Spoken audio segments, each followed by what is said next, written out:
평생 한 번은 읽어야 하는 인문고전 103.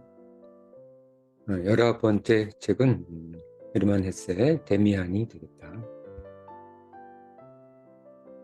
데미안을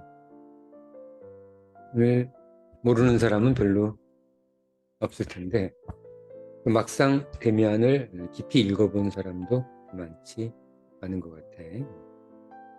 여러분들도 이름은 들어봤겠지만, 소설의 제목은 들어봤겠지만 아직 깊이 있는 독서, 언뜻 몇 페이지 정도는 읽어봤을 수는 있어도 독후감용으로 실제로 깊이 있는 독서를 해보진 못했을 텐데, 그게 좀 어렵다고 느껴지기 때문이겠지. 좀 사실은 그렇게 어렵지도 않은데 주변의 평이 어렵다고 하니까 조금 벽이 있는 것 같아. 그 벽을 허물기 위해서 잠깐만 선생님이 얘기를 하면, 우리 인간의 삶은, 인간의 정신은, 인간의 삶은, 인간의 본성은 어떤 면에 있어서도 그렇게 딱 구분되지 않는다는 거야. 선의 세계, 악의 세계. 선의 세계, 악의 세계. 악한 세계에 빠져들었다고 해서 너무 자책할 거 없고, 자기가 선한 세계에 있다고 해서 너무 자랑할 거 없고. 우리 인간은 선과 악이 혼합된, 구분되지 않는 그런 존재라는 이야기야. 그리고 비슷하게 정의롭지 않은 인간의 본성, 정의로운 본성, 정의롭지 않은 행동을 했다고 해서 자책할 거 없고, 진리에 입각한 생각을 하지 못했다고 해서 부러워할 거 없고, 우리 세상은 이렇게 딱 선과 악, 정의, 부정이, 진리, 비진리로 구분되는 것이 아니라 각자 어떤 정도 이유를 가지고 구분할 수 없는 혼합체라는, 어떨 때는 악한 면이 있고 어떨 때는 선한 면이 자신에게서 드러나고, 그래서 이 데미안 이 책을 통해서 인간의 본성, 인간의 본질에 대해서 생각을 해보고, 자신이 그 인간의 본성 속에서 자유로울 수 있는 자신만의 어떤 것, 자신만의 어떤 것을 찾아보라는 거지. 얘기하다 보니까 좀 어려워지긴 하네. 뭔가 선과 악, 정의, 부정이, 진리, 비진리가 진리, 비진리로 구분되지 않는 어떤 자신만의 존재를 발견하라. 이 책이 그런 목적이 숨어 있는 책이 되겠지. 실제로 내용 자체는 대화체가 많기 때문에 어렵지는 않아요. 내용 자체는. 그 속에 숨어 있는 여러 가지 의미들이 쉽게 다가오지 않기 때문에 접근하기가 조금 어려웠던 거지. 지금 선생님이 얘기했던 내용 잘 생각하면서 뭔가 딱 분별되지 않는, 분리되지 않는 하나의 융합체, 통합체로서의 자기 자신.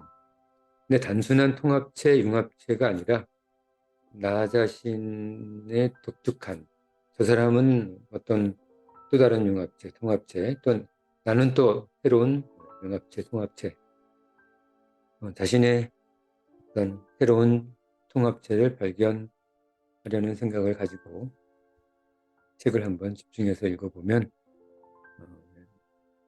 이 데미안이 평생 한 번은 읽어야 하는 인문고전 100선에 들어간 이유를 알게 될 거야.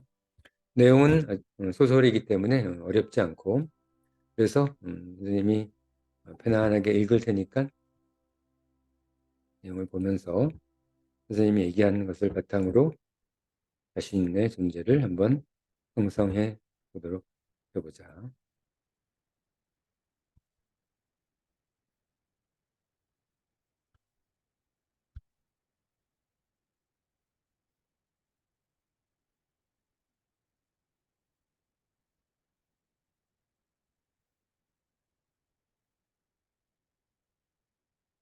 서로 다른 세계.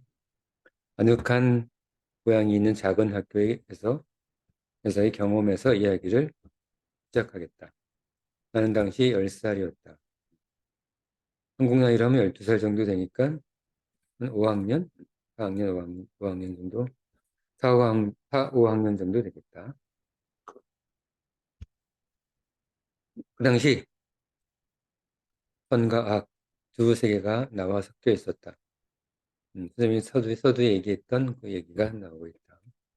밝은 세상과 어두운 세상이 이 두 극단의 기운으로부터 나타났다. 나는 라틴어 학교를 다녔다.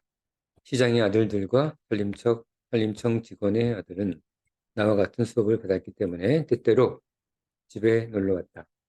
두 아이들은 장난이 심했지만 인정받는 선의 세상에 살았다.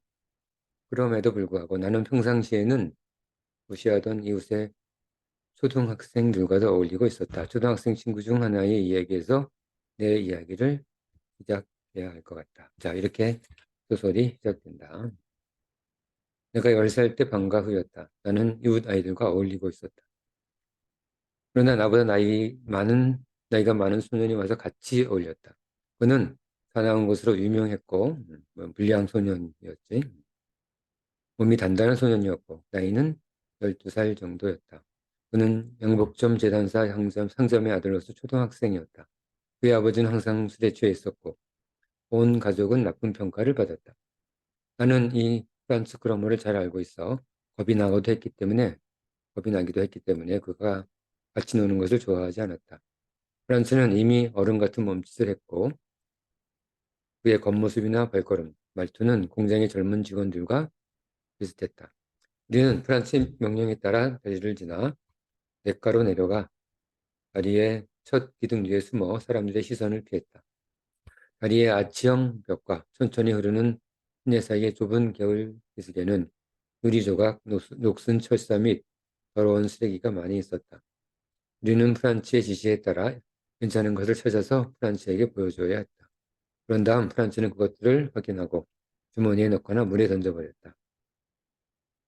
나는 프란츠와 함께 있기를 매우 두려워했다. 아버지가 이 사실을 알게 되면 분명 꾸짖을 것이기 때문이다. 그 때문만이 아니라 프란츠가 무서웠기 때문이다. 그러나 프란츠가 나를 친구로 대했기 때문에 기쁘기도 했다. 명령을 하는 사람은 프란츠뿐이었고 다른 친구들은 복종만 했으며 마치 이는 오랜 습관과 같았다. 그러나 내가 프란츠와 함께한 것은 그날이 처음이었다. 그날 때쯤 우리는 이야기를 시작했다.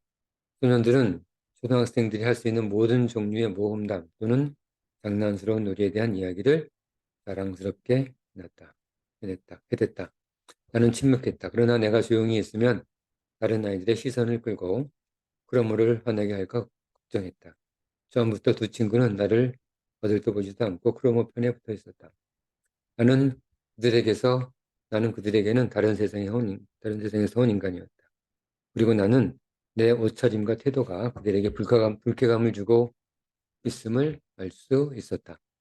프란츠는 라틴어 학교 학생이며 상류 가정의 학생인 나를 좋아하지 않았고 그 아이도 막상 무슨 일이 생겨나면 나를 거들떠보지도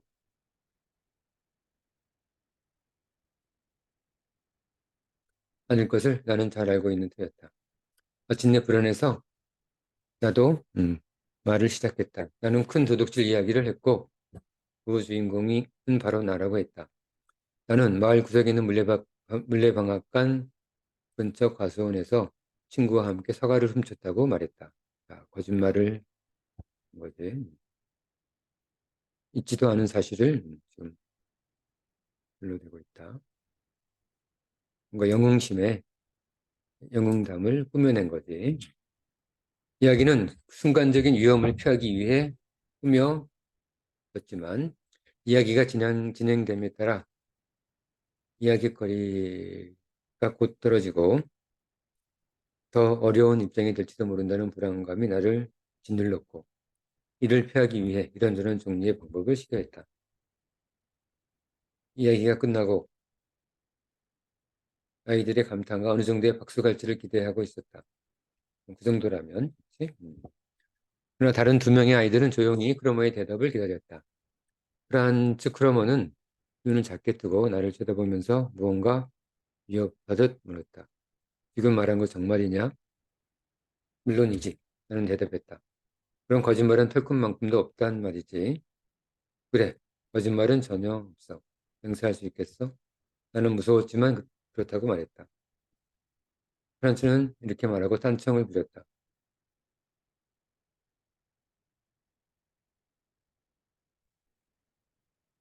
프란츠는 이렇게 말하고 딴청을 부렸다. 이제 끝났구나 하고 나는 안도의 한숨을 내쉬었다. 얼마 후 크로머는 일어나 집에 가려고 했을 때 나는 겨우 안심했다. 다리 위로 올라가자 나는 집으로 돌아가야 한다고 작은 목소리로 말했다. 자, 그런 식으로 서두를 필요는 없잖아. 프란츠는 웃으며 말했다. 우리 모두 같은 방향이니까.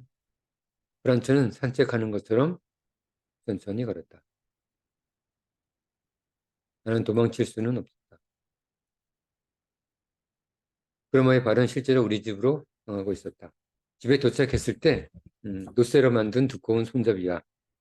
우리 집의 문을 볼 수 있었고 저녁빛이 커튼이 서 있는 어머니 방의 창에 부딪혀 반사되는 것을 보았을 때 나는 안심하고 깊은 한숨을 쉬었다. 아, 집에 돌아왔어. 나는 티 없는 평화로운 세상으로 안전하게 돌아왔다. 얼마나 다행인가.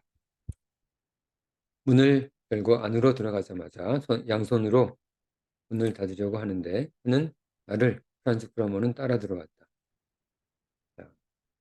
프란츠 크로머 불량배가 싱클레어를 지금 협박하려고 하고 있다. 크로머는 현관에서 내 팔을 잡고 낮은 목소리로 이렇게 말했다. 서두를 것 없어. 나는 깜짝 놀라 크로머를 쳐다보았다. 크로머는 무엇을 하려는 거지? 나를 또 귀찮게 하려는 걸까? 왜 그러는데? 나는 물었다. 아무것도 아니야. 좀 물어볼 게 있어. 뭐, 근데 듣고 싶은 게 또 있어? 난 할 말이 없어. 난 이제 집으로 올라가야 돼. 너 저 모퉁이에 있는 물레방아 옆 과수원 주인이 누구인지 알아? 자, 드디어 시작되고 있다. 프란스는 조용한 목소리로 말했다. 아니, 모르겠는데. 당연히 물레방앗간 주인 거겠지. 이때까지 내 몸을 팔로 감싸고 있던 프란츠가 이번에는 자기 쪽으로 나를 끌어당겼기 때문에 프란츠의 얼굴을 코앞에서 똑바로 봐야 했다. 그의 눈에는 야비하고 누군가를 이용하려는 듯한 웃음을 짓고 있었다. 싱클레어, 가전의 주인은 내가 잘 알지. 나는 누군가 사과를 훔쳤다는 말을 이미 듣고 있었어. 주인은 나에게 범인을 알려주면 이 마이크를 주겠다고도 했지. 자, 이 마이크를 얻으려고 싱클레어에게 크로모가 또 거짓말을 하고 있다. 오 세상에, 하지만 내가 그걸 말하진 않겠지. 나는 프란츠의 양심이 호소하는 것이 무의미하다는 것을 알고 있다. 프란츠는 나와 다른 세상에서 온 인간이며 배신을 죄로 생각하지 않고 아무렇지도 않게 배신할 것이다. 잘 알고 있다. 알리지 말라고? 그렇게 어리석은 말을 하면 곤란하지. 나는 가난하고 우리 가족은 너희 가족처럼 부자가 아니야. 이 마이크를 벌 수 있는데 그걸 포기할 수는 없지. 어쩌면 과수원 주인이 더 줄지도 몰라. 자,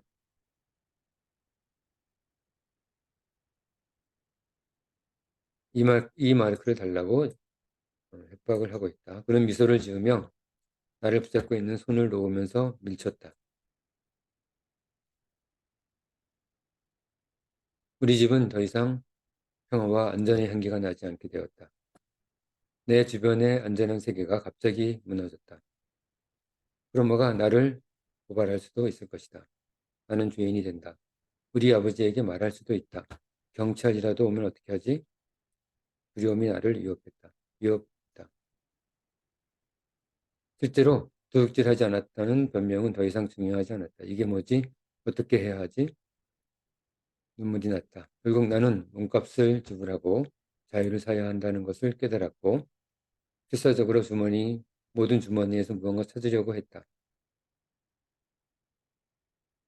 그러나 사과 하나, 작은 장식가 하나도 나오지 않았다. 아무것도 없었다. 그때 언뜻 시계 생각이 떠올랐다. 오래된 낡은 은색 시계이며 바늘이 움직이지 않았지만 생각 없이 그냥 주머니에 넣고 다녔다. 할머니의 유품이었던 것이다. 나는 시계를 꺼내 보여주었다. 자, 이것 봐, 그러면. 알았어, 제발 말하지 마. 내가 그런 짓을 설마 하진 않겠지. 대신 이 시계를 줄게. 이 시계야. 난 아무것도 없어. 이거밖에 줄 게 없으니 어쩔 수 없잖아. 고급 은시계야. 수리를 해야 하지만. 그러면은 야비하게 웃으며 큰 손으로 시계를 낚아챘다. 그 큰 손을 보았을 때 그가 얼마나 거칠고 얼마나 적대적인지 생각했다. 그리고 그 손이 내 삶과 평화를 노리고 있다고 느꼈다. 정말 고급 은시계야. 나는 겁에 질린 목소리로 말했다.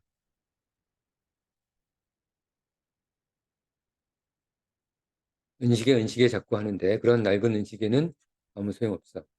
그건 너나 수리해서 써라. 그러면 은시계를 무시하고 그냥 가려고 했다. 나는 그의 소매를 잡았다. 그대로 가게 할 수는 없었다. 그러나 이런 식으로 가서 고발한다면 나중에 경험하게 될 비참한 결과를 견디는 것보다 죽는 것이 훨씬 나을 것 같았다. 프란츠, 이제 그런 바보 같은 말은 그만해. 그냥 날 놀리려고 그래 보는 거지. 너무 걱정으로 울상이 되어 있었다. 그래, 놀리는 거야. 분명 넌 대가를 치러야 할 거야. 뭘 원하는지 말해봐, 프란츠. 어떻게 하면 되겠어? 크로모지, 크로모 프란츠, 크로모. 무엇이든 할게. 자, 이제 시작된다. 괴롭힘이 시작된다. 그러면은 날카롭게 실눈을 뜨고 나를 쳐다보면서 친절한 투로 말했다.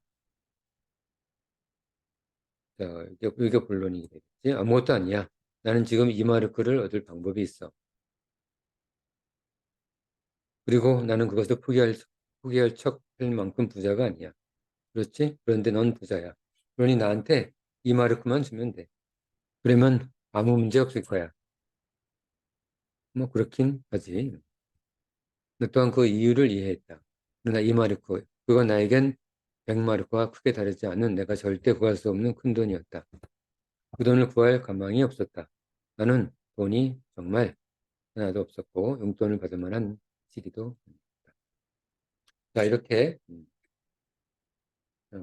주인공 싱클레어는 크로모한테 잘못된 거짓말을 하고 그 거짓말 때문에 크로모의 협박을 받기 시작한다. 자, 이런 내용으로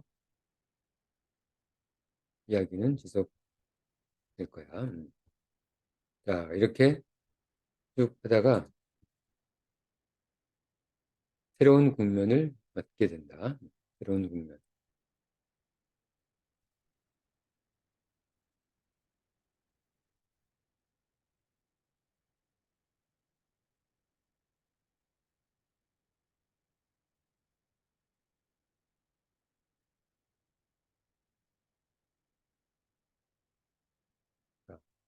구원은 예기치 않은 곳에서 왔다. 지금 그 사이에서 싱클레어가 굉장한 괴롭힘을 받았다. 크로모한테. 이제 구원이 이제 찾아오게 된 거야. 구원은 예기치 않은 곳에서 왔다. 그리고 그 구원으로 내 인생에 들어온 것들의 영향은 지금까지도 계속되고 있다. 그때쯤 한 아이가 내게 다니던 라틴어 학교로 어느 날 전화가 왔다. 누군가가 전화한 거야. 그 아이는 이 동네로 이사온 부유한 밀망인의 아들이었고 여전히 그의 소매에 가문의 상장을 달고 있었다. 가문의 상장을 달고 있었다는 얘기는 어떤 명문가라는 얘기겠지. 나보다 한 학년 윗반으로 옮겨졌지만 나보다 몇 살 위 나이였다. 이 아이는 곧 다른 학생들의 주목을 받고 관심을 끌었다. 조금 다르게 보였던 이 학생은 보기보다 나이가 많은 것처럼 보였고 누가 봐도 이미 소년의 틀을 완전히 벗어난 것 같았다. 그래서 그는 우리와 함께 어울리며 서로 잘 맞지 않았다. 이미 다 자란 한 사람의 신세라고 말하는 것이 다 맞는 표현이었다. 그다지 인기는 없었다. 그와 우리가 그는 우리와 놀지 않았고 싸움에서 한 부분 끼어들지도 않았다. 한 가지 학교 수업과 선생님에 대한 이 소년이 보이는 자신감과 과감한 태도는 다른 친구들이 좋아했다. 그 소년의 이름은 막스 데미안이었다. 자, 데미안이 드디어 등장한다. 새롭게 전학 온 싱클레어의 친구가 되겠지. 데미안이 나타나서 싱클레어와 크로모 사이의 문제를 해결해 준다. 이 책을 읽으면서 여러분들이 이 책을 읽으면서 데미안이 어떻게 싱클레어의 문제를 해결해 주는지, 어떻게 크로모로부터 싱클레어를 떼어내어 주는지, 그런 것들에 대해서 읽게 될 거야. 자, 너무 많이 읽으면 실제로 읽을 때 재미없으니까 이 정도만 오늘 읽고 나머지는 스스로 한번 읽어가면서 이 책의 가치를 한번 느껴보도록 하자. 서두에서도 말했지만